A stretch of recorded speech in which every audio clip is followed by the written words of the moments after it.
Bismillahirrahmanirrahim. Assalamualaikum warahmatullahi wabarakatuh. Wahai murid-muridku, anak-anakku yang senantiasa dirahmati oleh Allah SWT, marilah kita lanjutkan pelajaran kita ngaji belajar urip. Kali ini kita membahas tokoh idola. Pernahkah kita menyaksikan konser Michael Jackson yang dijuluki King of Pop atau rajanya penyanyi pop sedunia di masa jayanya? Apa yang perlu kita cermati dari hal itu? Tentunya banyak sekali yang dapat kita pelajari. Banyak hikmah yang bisa kita ambil dari perjalanan Michael Jackson dan para mega bintang yang lain dalam bidang apapun. Mulai dari awal merintis karir hingga sampai ke puncak popularitas. Dipuji, dipuja, disanjung, diidolakan oleh ribuan bahkan jutaan orang di seluruh dunia. Pencapaian seperti itu tentu saja bukanlah sesuatu yang biasa-biasa saja. Dari miliaran penduduk di bumi, berapa yang mampu meraih gelar mega bintang? Dan pastilah bakat dan kerja keras yang luar biasa hebat. Dari awal hingga akhir, bagaimana awalnya dan bagaimana akhirnya. Tidak sedikit dari mereka yang pada akhirnya mengakhiri hidupnya dengan tragis. Kriminal, narkoba, overdosis, dan bahkan bunuh diri. Apakah bisa mereka dikatakan sukses atau berhasil dalam hidup mereka? Cobalah perhatikan, pelajari reaksi para penggemar terhadap idola mereka. Di setiap penampilan, pagelaran, mereka mengeluh-elukan, berteriak, histeris, menjerit-jerit.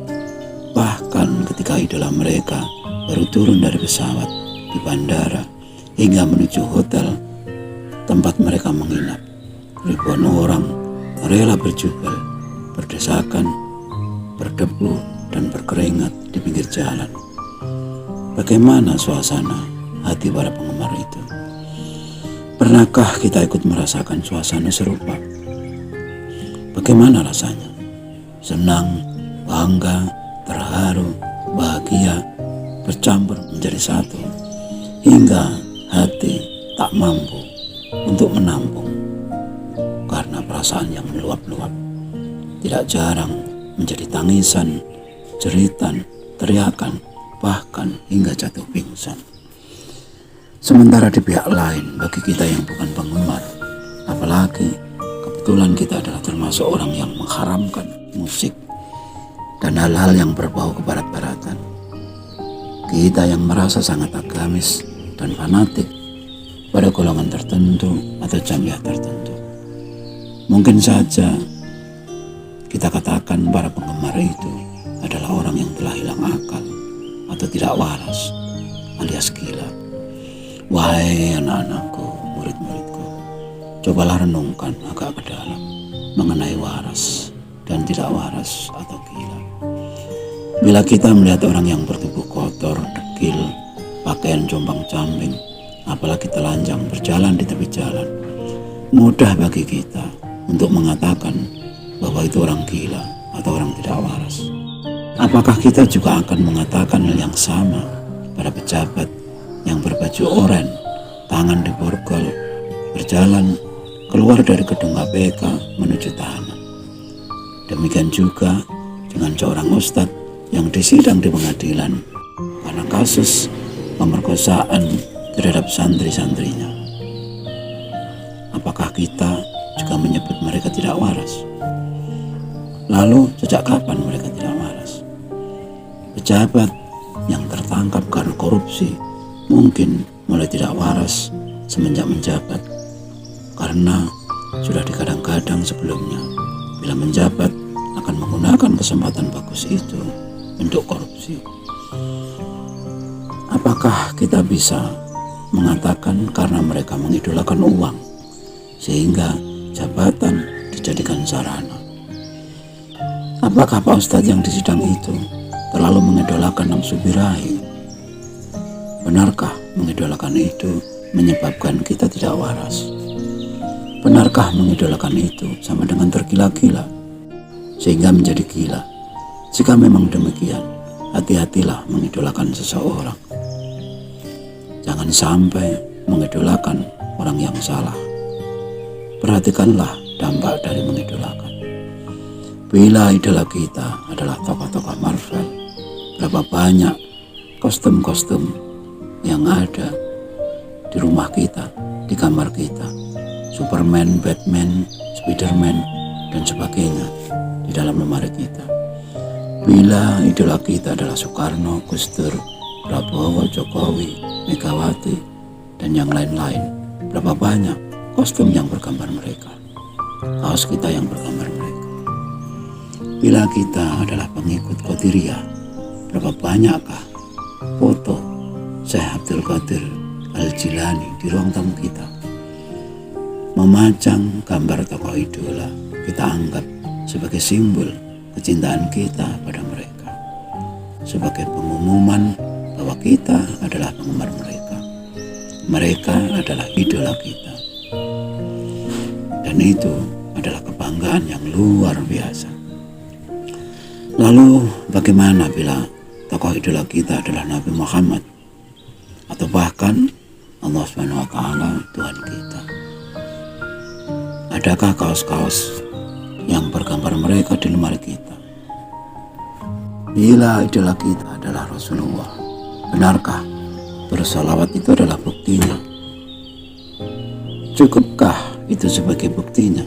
Lalu bagaimana dengan adanya hadis yang mengatakan kita tidak dianggap beriman bila tidak mencintai Allah Ta'ala dan Rasulnya, mengalahkan kecintaan kita kepada yang lain? Dan yang dimaksud yang lain itu bisa saja sawah, kebun, rumah, mobil, uang, jabatan kita, atau bahkan orang-orang yang kita tokohkan. Apapun, siapapun yang kita banggakan selain Allah dan Rasulnya, itulah yang dimaksud dengan yang lain. Wahai anak-anakku, murid-muridku, adakah dari kita yang mengidolakan Tuhan? Pernahkah kita mendengar kisah Rasulullah yang pulang pergi ke Hira lebih kurang 10 tahun? Orang-orang Mekah mengatakan Muhammad sedang tergila-gila dengan Tuhannya. Nabi Muhammad adalah contoh manusia yang tergila-gila kepada Tuhan, di samping para rasul yang lain tentunya. Mereka tidak mungkin memakai kaos, baju, atribut yang lain untuk membuktikan bahwa Tuhan adalah idola mereka. Akhlak mereka, keseharian mereka, misi-misi ketuhanan yang mereka jalankan, atau pengkabaran mereka akan adanya Tuhan, adanya akhirat, adalah bukti bahwa Tuhan adalah idola mereka. Dan kita semua pasti telah maklum risiko mengidolakan Tuhan. Nabi Muhammad dipaksa mengungsi atau hijrah demi keselamatan dan keberhasilan dakwah atau melaksanakan tugas kerasulannya. Bisakah kita bayangkan seandainya tidak ada mereka-mereka yang mengidolakan Tuhan? Bisakah kehidupan ini maju seperti sekarang ini? Bandingkanlah negeri Arab antara sebelum dan sesudah adanya Rasulullah. Dasar-dasar moral yang diajarkan dan yang diwariskan oleh Rasul adalah sumber kejayaan dan kebesaran bangsa Arab sepeninggal Nabi Muhammad. Sekali lagi, karena mereka mengidolakan Tuhan. Lalu mengapa sekarang kita kesulitan untuk menemukan orang yang mengidolakan Tuhan? Indonesia adalah negara yang berpenduduk muslim terbesar di seluruh dunia. Namun korupsi masih merajalela di mana-mana, dari tingkat bawah sampai ke atas, dari RT, RW, kelurahan hingga ke istana dan lembaga-lembaga yang setara dengannya. Ternyata beragama Islam tidak jadi jaminan bagi kita untuk merasa senang, bangga, bahagia, terharu sebagaimana para penggemar Michael Jackson di masa jayanya. Alangkah hebatnya Indonesia yang mayoritas Islam itu seandainya mampu mengidolakan Tuhan sebagaimana penggemar Michael Jackson dulu. Apakah alasan kita mengidolakan seseorang? Atas dasar apa kekaguman kita pada mereka? Apakah karena prestasi mereka, penampilan mereka, atau karena mereka menguntungkan kita? Bisakah kita mengidolakan orang yang selalu merugikan kita, menghina kita, atau menyakiti kita? Bila prestasi adalah alasan utama, bukankah prestasi itu hanya bisa dilakukan oleh mereka yang masih hidup? Dan siapakah yang menghidupkan mereka? Dan apabila idola kita adalah yang selalu menguntungkan kita atau menyenangkan kita, itu pun karena mereka masih hidup, dan hidup adalah anugerah dari Tuhan. Bila telah demikian halnya, bukankah yang paling layak untuk diidolakan adalah Tuhan, sumber dari segala sumber, sebab dari segala sebab. Sebab seseorang dapat diidolakan. Apakah hubungan antara mereka, seorang mega bintang dengan Tuhannya? Dari manakah asal kemampuan untuk berusaha, untuk bekerja keras hingga sukses, hingga menjadi pujaan jutaan orang? Bisakah kita memuji lukisan tanpa memuji pelukisnya? Bisakah kita memuji makanan lezat tanpa kopinya? Kenapa kita bisa mengidolakan Michael Jackson tanpa mengidolakan Tuhan? Tanpa mengidolakan Tuhan yang menciptakan Michael Jackson. Bila idola kita adalah selain Tuhan, bagaimana akhirnya? Bila idola kita adalah Tuhan, bagaimana pula akhirnya? Begitu sulitkah mengidolakan Tuhan? Apakah karena kita tidak bisa melihat Tuhan, tidak mengenalnya, atau karena memang kita tidak mau mengenalnya? Apakah jawaban kita? Sekian dulu wejangan-wejangan Nea. Mohon maaf atas segala kekurangan, dan semoga selalu bermanfaat. Marilah kita berdoa bersama. Ya Allah, mudahkanlah jalan pengabdian kami kepada. Amin, amin, amin. Ya Rabbal Alamin. Wassalamualaikum warahmatullahi wabarakatuh.